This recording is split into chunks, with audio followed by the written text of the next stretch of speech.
नमस्कार दोस्तों, स्वागत है आप सभी का हमारे नए वीडियो में। तो दोस्तों, लड्डू गोपाल की सेवा सभी करना चाहते हैं,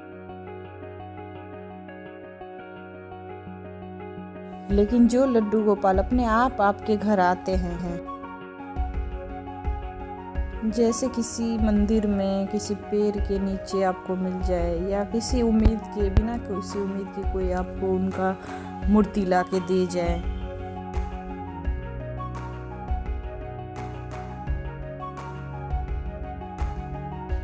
या फिर दोस्तों उनको कोई बस या ट्रेन में छोड़ दे, आपको मिल जाए, छोड़ के कोई चले जाए, तो ऐसे लड्डू गोपाल जब आपके घर में आते हैं तो आपको फिर वो प्राण प्रतिष्ठा करने की ज़रूरत नहीं होती, क्योंकि ऐसे लड्डू गोपाल तो आपसे सेवा लेने आए हैं दोस्तों। इसीलिए आपको उनकी सेवा करनी चाहिए।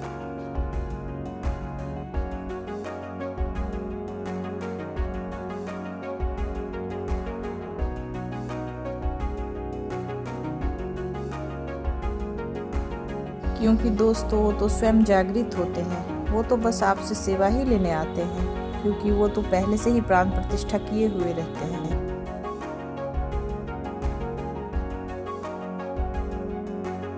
सो आपको कैसे मिले लड्डू गोपाल, जरूर बताइए।